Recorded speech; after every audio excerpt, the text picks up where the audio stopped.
श्री नारद बड़े ही तपस्वी और ज्ञानी ऋषि हुए, जिनके ज्ञान और तप की माता पार्वती भी प्रशंसक थीं।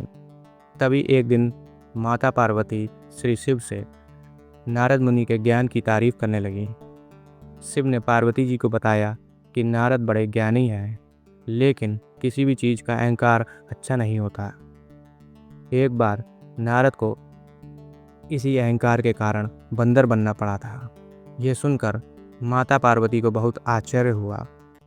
उन्होंने श्री शिव भगवान से पूरा कारण जानना चाहा। तब श्री शिव ने बताया, इस संसार में कोई कितना ही बड़ा ज्ञानी हो, लेकिन श्री हरि जो चाहते हैं वो उसे बनना ही पड़ता है।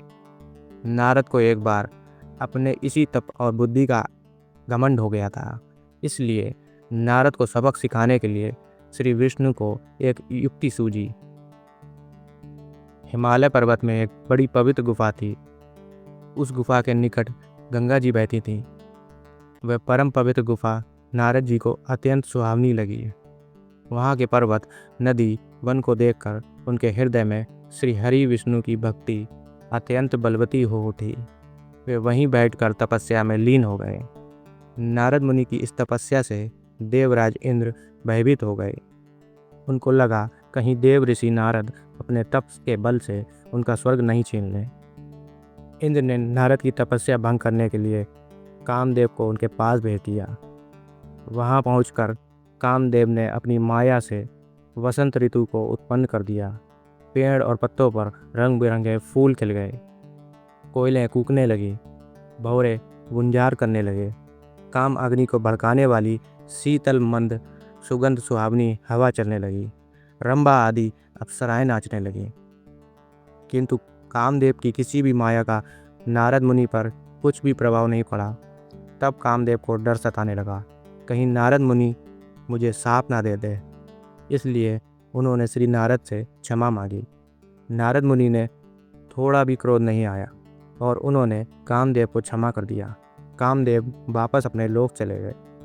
कामदेव के चले जाने पर नारद मुनि के मन में अहंकार हो गया कि मैंने कामदेव को जीत लिया। वहाँ से वह शिव जी के पास चले गए। उन्हें अपने कामदेव को हारने का हाल सुनाया। भगवान शिव समझ गए कि नारद को अहंकार हो गया है।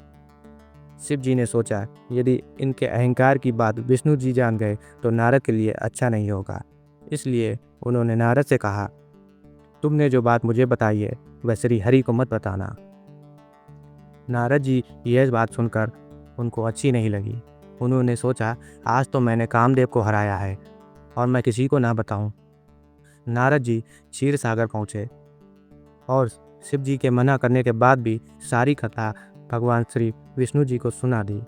भगवान विष्णु समझ गए कि आज तो नारद को अहंकार ने घेर लिया है। अपने भक्त के अहंकार को वह सह नहीं पाते। इसलिए उन्होंने मन में सोचा कि मैं ऐसा उपाय करूंगा कि नारद का घमंड भी दूर हो जाए और मेरा लीला भी चलती रहे। नारद जी जब श्री विष्णु से विदा होकर चले तो उनका अभिमान और भी बढ़ गया। इधर श्री हरि ने अपनी माया से नारद जी के रास्ते में एक बड़ी सी सुंदर सी नगरी बना दी।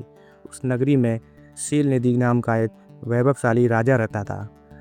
उस राजा की विश्व मोहिनी नाम की बहुत सुंदर बेटी थी, जिसके रूप को देखकर लक्ष्मी भी मोहित हो जाए। विश्व मोहिनी स्वयंवर करना चाहती थी, इसलिए कई राजा उस नगर में आए हुए थे। नारद जी ने उस नगर के राजा के यहाँ पहुँचे तो राजा ने उनका पूजन करके उन्हें आसन पर बैठाया। फिर उनसे अपनी कन्या की हस्तरेखा देखकर उसके गुण दोष बताने के लिए कहा। उस कन्या के रूप को देखकर नारद मुनि वैराग्य भूल गए और उसे देखते ही रह गए।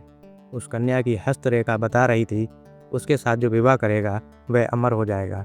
उसे संसार में कोई भी जीत नहीं सकेगा और संसार के समस्त जीव उसकी सेवा करेंगे। यह बात नारद मुनि ने राजा को नहीं बताई और राजा को उन्होंने अपनी ओर से बनाकर कुछ और बातें कह दी। अब नारद जी ने सोचा, कुछ ऐसा उपाय करना चाहिए कि ये कन्या मुझसे ही विवाह करे। ऐसा सोचकर नारद जी ने श्री हरि को याद किया और भगवान विष्णु के सामने प्रकट हो गए। नारद जी ने उन्हें सारी बात बताई और कहने लगे, हे नाथ, आप मुझे अपना सुंदर रूप दे दो ताकि मैं उस कन्या से विवाह कर सकूं। भगवान हरि ने कहा, हे नारद, हम वही करेंगे जिसमें तुम्हारी भलाई हो। ये सारी विष्णु की ही माया थी।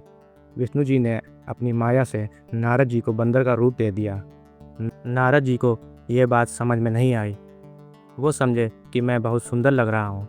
वहाँ पर छुपे हुए शिव जी के 2 गणों ने अपनी इस घटना को देख लिया। ऋषिराज नारद तत्काल विश्व मोहिनी के स्वयंवर में पहुँच गए और साथ ही शिव जी के दोनों गण भी ब्राह्मण का रूप बनाकर वहाँ पहुँच गए। वे दोनों गण नारद जी को सुना कर कहने लगे, भगवान ने इतना सुंदर रूप दिया है कि राजकुमारी इन्हीं पर रिझेंगी। उनकी बातों से नारद जी मन में बहुत खुश हुए। स्वयं भगवान विष्णु भी उस स्वयंवर में एक राजा का रूप धारण कर आ गए। विश्व मोहिनी के कुरूप नारद की तरफ देखा भी नहीं और राजा रूपी विष्णु के गले में वरमाला डाल दी। मोह के कारण नारद मुनि की बुद्धि नष्ट हो गई थी। राजकुमारी द्वारा अन्य राजा को वरमाला डालते देख वे परेशान हो उठे। उसी समय शिव जी के गणों के ताना कसते हुए नारद मुनि ने कहा, जरा दर्पण में अपना मुंह तो देखिए। मुनि ने जल में झांक कर अपना मुंह देखा। अपनी कुरूपता देखकर गुस्सा हो उठे। गुस्से में आकर उन्होंने शिव जी के उन दोनों गणों को राक्षस के होने का शाप दे दिया। उन दोनों को शाप देने के बाद मुनि ने एक बार फिर से जल में अपना मुंह देखा तो उन्हें असली रूप फिर से मिल चुका था। नारद जी को अपना असली रूप वापस मिल गया था, लेकिन भगवान विष्णु पर उसे बहुत गुस्सा आ रहा था, क्योंकि विष्णु के कारण ही उनकी बहुत ही हंसी हुई। वे उसी समय विष्णु जी से मिलने चल पड़े। रास्ते में ही उनकी मुलाकात विष्णु जी, उनके साथ लक्ष्मी जी और विष्णु मोहिनी भी थी। उन्हें देखते ही नारद जी ने कहा, आप दूसरों की खुशियाँ देख नहीं सकते, आपके भीतर तो ईर्ष्या और कपट भरा हुआ है। समुद्र मंथन के समय आपने श्री शिव को बावला बनाकर विष और राक्षसों को मदिरा पिला दिया और स्वयं लक्ष्मी जी को और कौस्तुभ मणि को ले लिया। आप बड़े धोखेबाज हो, मतलबी हो, हमेशा कपट का व्यवहार करते हो। हमारे साथ जो किया उसका फल जरूर पाओगे। आपने मनुष्य रूप धारण करके विश्व मोहिनी को प्राप्त किया है, इसलिए मैं आपको श्राप देता हूँ, आपको मनुष्य का जन्म लेना पड़ेगा। आपने हमें स्त्री से दूर किया है, इसलिए आप भी स्त्री से दूरी का दुख सहना पड़ेगा। और आपको मुझको बंदर बनाकर रूप दिया, आपको बंदर से मदद लेनी पड़ेगी। नारद का श्राप विष्णु ने पूरी तरह से स्वीकार कर लिया। उन पर से अपनी माया को हटा लिया। माया के हट जाने से अपने द्वारा दिए गए श्राप को याद करके नारद जी को बहुत दुख हुआ, किंतु दिया गया श्राप वापस नहीं हो सकता। इसलिए श्री विष्णु को श्री राम के रूप में मनुष्य बनकर अवतरित होना पड़ा। शिव जी के उन दोनों गणों ने जब देखा कि नारद अब माया से मुक्त हो चुके हैं, तो उन्होंने नारद जी के पास आकर उनके चरणों में गिरकर कहा, हे मुनिराज, हम दोनों शिव जी के गण हैं। हमने बहुत अपराध किया है, जिसके कारण हमें आपसे श्राप मिल चुका है। अब हमें इस श्राप से मुक्ति देने की कृपा करें। नारद जी बोले, मेरा श्राप झूठा नहीं हो सकता, इसलिए तुम दोनों रावण और कुंभकर्ण के रूप में महान ऐश्वर्यशाली, बलवान तथा तेजवान राक्षस बनोगे और अपनी भुजाओं के बल से पूरे विश्व पर विजय प्राप्त करोगे। उसी समय भगवान विष्णु राम के रूप में मनुष्य शरीर धारण करेंगे। युद्ध में तुम दोनों के हाथ से मारे जाओगे और तुम्हारी मुक्ति हो जाएगी।